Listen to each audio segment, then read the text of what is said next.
Alright, been a little while, right? Maybe like 6 months? Product placement right there.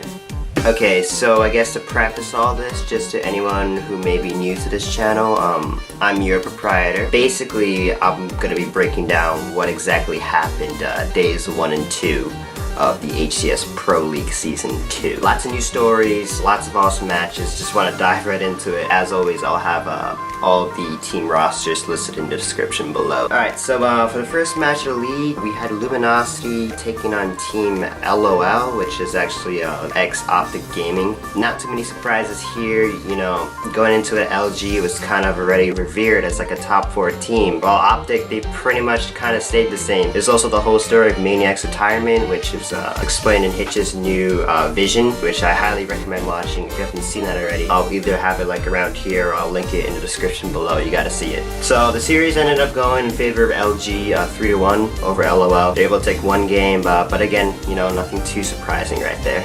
Second match, we had E6 versus Optic Gaming, which if you haven't already heard, Optic Gaming is actually the old CLG roster. Hex from Optic Gaming actually went in and picked up these guys, and as a result, the old Optic team kind of like, I guess, got hung dry there. Now for this match, it's actually a lot of backstory right here. For starters, like, Optic completely steamrolled E6 in this matchup. Like, it wasn't even close. It's a 3-0 victory, but there was actually a lot of drama going on behind the scenes with Stellar and the rest of E6. Apparently, Stellar was told prior to joining E6 that he'd be making, you know, X amount of money. I don't want to exploit it. But later on, when he was signing the contract, he found out that this was actually much less. It was like actually half of what he was told he'd be making. Meanwhile, he found out, you know, other players who've been on the team for a longer time, they'd be making more than him, even though they're on the same team. So he got pretty upset about this, you know, who wouldn't? Blew up on Twitter, blew up on the Team Beyond forums, and as a result, you had a lot of people just fighting back and forth with either taking Stellar's side or taking E6's side, which, you know, I'm not going to be taking sides over here, but basically there was a lot of bad blood in the mix. Stellar wasn't even invited to the Skype call apparently during the entire match, which is probably why they lost that badly. So that ended up going 3-0 to Optic. Now for the next matchup, we had EG versus Allegiance, which that actually went all the way to Game 5 with the EG coming out on top. Sort of an underperformance by EG in my opinion. You know, they've been looking a lot more solid in scrims than how they showed in this matchup. At the same time, you know, also to give props to Allegiance for making it that close. They nearly beat them. Game 5 ended up being on the Rig, which as many people know is a map that Ninja is known for going all out on. And that's exactly what he did. Take a look at this. Halo games, so you're seeing that it's a lot more common here. But, you know, either way, Ninja needs to get over in a different position and needs to get over towards the BR base finally so they can start locking this one down. And there you see it. Oh, Ninja! Switch.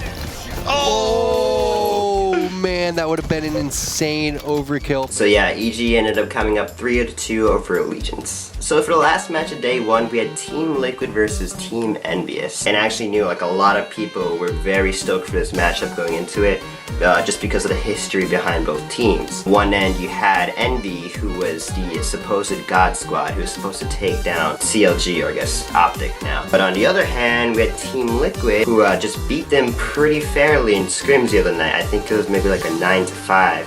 Or 9-6 victory. Like that's a pretty fair victory right there. So as a result, what happened was shocking many. It was actually a 3-0 scoreline of Team Liquid over Envious. One game in general, actually Game 2 in specific, Envy ended up having like a 10-15 kill lead at one point, and Liquid just regrouped. They turned it completely around. They actually came back, won by a considerable amount in that same game. Really awesome. In specific, Spartan the Dog actually playing a crucial role in that comeback. Have that for you right over here. You got the rest of Team Liquid trying to get over there to help out Spartan. Good. Spartan picks up a headshot, Rain, another kill to SMG, a third player, no shields. Tom, we got a 6-kill game. Yeah, and he could have just meleeed that player. Didn't need to trade kills there. Commonly running away from those Hydra shots. Nice shot. There's another player right there on the catwalk. If you can get it, he lands the body shot. God. That's going to be Pistola going down to Commonly. It's only a 3-kill game. It's an all-out brawl for these Rockets. Nice little body shot there. Nice little body shot there as well. That's 2 players down to no shield. So it's a 2-kill game now. Penguin picking up that sniper rifle, needs to get in superior position here. And he ends up taking his pistol out, gets the kill on to Snipe Down. It's big to get these rockets as well, and lands a body shot on.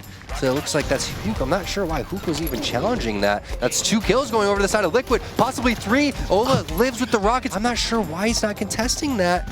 Oh my God, Penguin, no way. It's a 1-kill game. No, 49 to 47. But they have rockets. There it is, commonly with the snipe, and that's going to be it. Are you kidding me? So that ended up going to 3-0 in favor of Team Liquid. Moving into day 2, we saw quite a few teams kind of reset from their highs and lows, as well as one major upset, which, you know, I'm sure many of you know about. Alright, so for the first match, we had Liquid facing off E6, which actually went all the way to Game 5. Coming straight from the day before, people would have thought like, oh, Liquid has this in the bag, you know, they beat Envy 3-0. There's no way that E6 could even do that. They looked horrible the other night. What resulted was actually a more cohesive E6 with all 4 members in the Skype call. The match actually ended up going in favor of E6 3-2.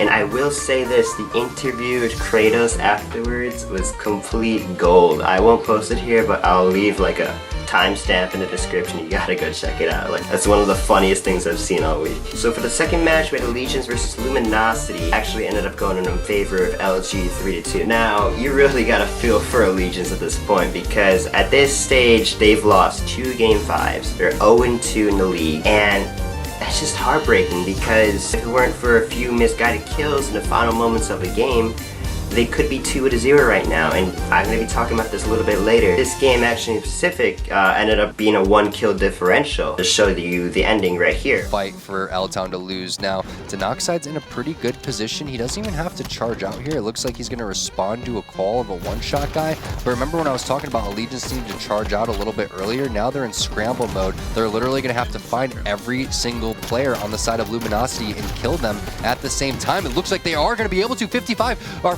44 to 45. Where's the last player? Is he going to be able to find him? That's going to be it. And yes, Naded 16-8. Yeah, that's gotta hurt. So third match of the day featured Envy versus LOL. Wasn't really anything too exciting. Basically, Envy kind of went back to its former glory form, kind of having the same old LOL, I guess. With the exception of Maniac, actually. He was actually subbed up for Riot Noob this time, but kind of a clean 3-0 for Envy. So like the big match of the night, arguably probably like the biggest of the week, was Optic Gaming versus Evil Geniuses. Everyone counted EG. I looked in the forums, everyone's gonna say Optic wins 3-0, 3-1.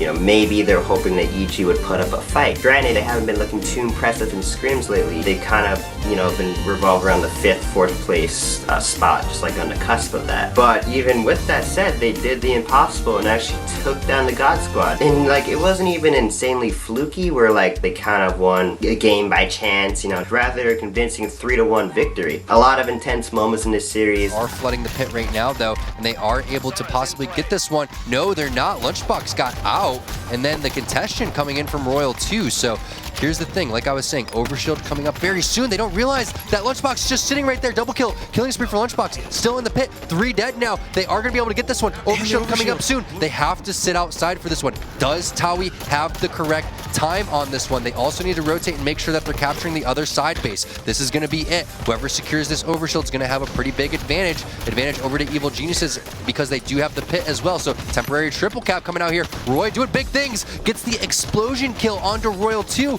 Another player lethal, despeраting it towards the pit. Double kill coming out from Roy. Do it. That's gonna be game 2-1 in favor of EG, going up over Optic Gaming, our world champions, also our champions in the Summer Pro League.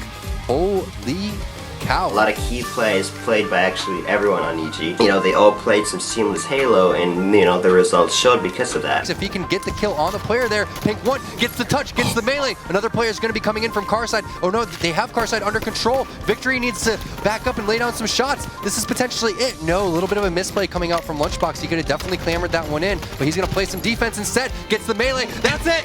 3-1. Evil Geniuses walks away with this one, and they are going to beat Optic Gaming. To be fair, Optic, they also They weren't looking obviously the best that they were, but this is very good for EG because in the long run, having this win over Optic when they're kind of like, I guess, in a deflated state, that's really going to help them when it comes down to like maybe 1 or 2 matches that really edges them into the top 4.